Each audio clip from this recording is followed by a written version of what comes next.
र साथीहरू हामी चाहिँ अब आज परशुराम कुण्ड स्नानको लागि अगाडि जाँदैछौँ।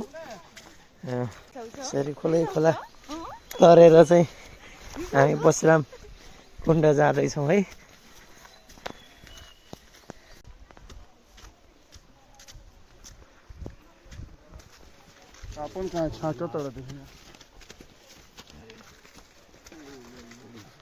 परशुराम कुण्ड नुहाएर जाने भक्तजनहरूको जति भिड छ त्यति नै अझै आउने भिड तपाईँहरूले देख्न सक्नुहुन्छ।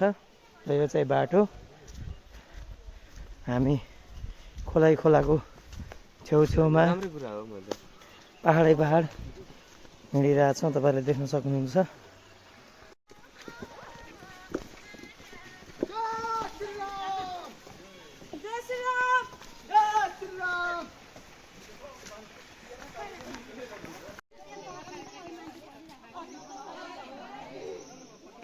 तपाईँहरूले देख्न सक्नुहुन्छ दुईतर्फीतिर एकै ठाउँमा भेट भएपछि मानिसहरूको चाहिँ यहाँ भिडभाड भएपछि एकछिन रोकिएको छ।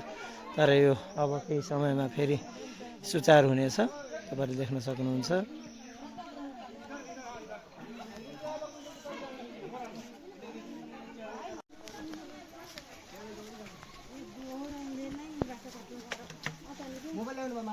जति जति भित्र जाँदै छौँ हामी त्यति नै मानिसहरूको भिड देख्न सक्नुहुन्छ। किन भन्दाखेरि अब परशुराम कुण्डको हामी नजिक पुग्न लागिसकेका छौँ। तपाईँहरूले देख्न सक्नुहुन्छ यहाँ दुईतर्फी मान्छेहरू हुनुहुन्छ, कोही जाने कोही आउने क्रममा।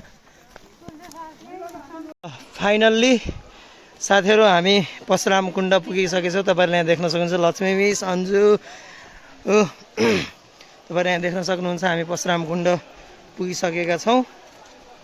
मैले 2-3 दिन अगाडि एउटा पोस्ट राखेको थिएँ परशुराम कुण्ड स्नान गर्ने भनेर। यो चाहिँ आज राम नवमीको दिन, जन्मको दिन, त्यसको दिनको अवसर पारेर तपाईँहरू चाहिँ यहाँ परशुराम कुण्डमा आएर स्नान गर्न सक्नुहुन्छ। म तपाईँहरूलाई यो परशुराम कुण्डको एउटा छोटो भिडियो बनाएर देखाउन गइरहेको छु। तपाईँहरूले यहाँ एउटा मजाले देख्न सक्नुहुन्छ परशुराम कुण्ड। यहाँ मानिसहरूको एकदमै भिडभाड रहेको छ।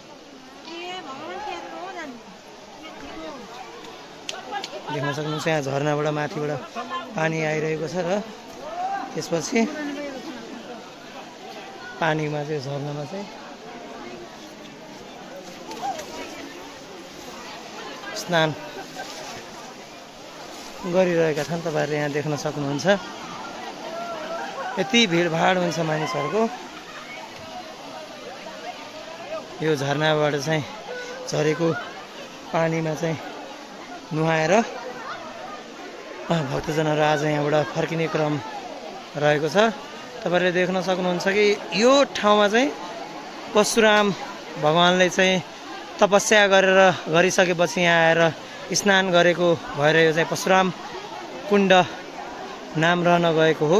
तपाईँहरूले यहाँबाट मजाले देख्न सक्नुहुन्छ। यो चाहिँ माडीबाट आउने गर्छौँ यो ठाउँमा हामी, र यो चाहिँ चितवन राष्ट्रिय निकुञ्ज मातहतमै पर्दछ।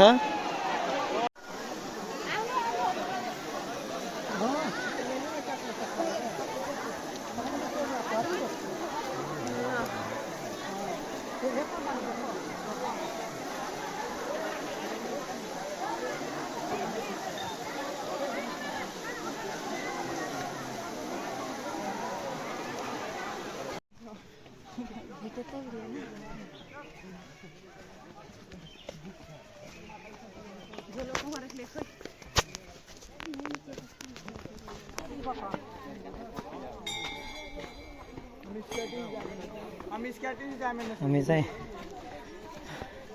शिवजीको मन्दिर अष्टभुजा युगल शिव मन्दिर मोदक धाम आइसकेका छौँ। तपाईँले देख्न सक्नुहुन्छ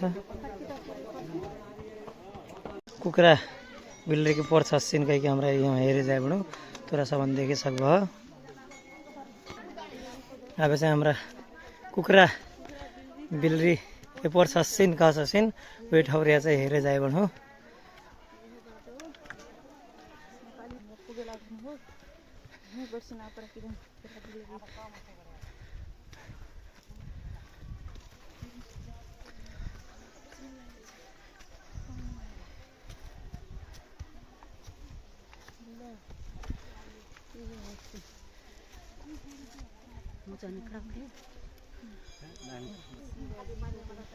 मिटिङ बसेको ठाउँमा मिटिङ बस्दा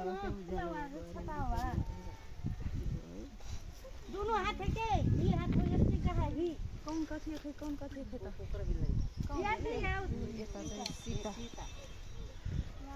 सीता कौन है यो चाहिँ सीता माता ठ्याक्कै कोन कुखुरा बिल्री चिनाएर रे वो भैरो वाली जफाटी ए यसका कुखुरा उसका बिल्री सी फिर भैरो वाला के जफाटी था ए छोटे के कर दे तो हां वो ए ऊ हो त्यो कति साथ में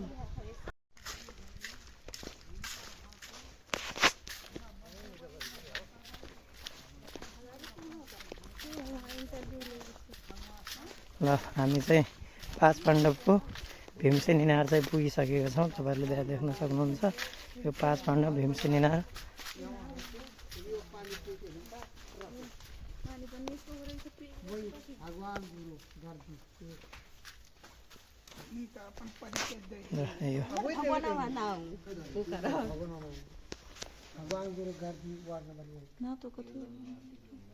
एकदमै गहिरो छ होला है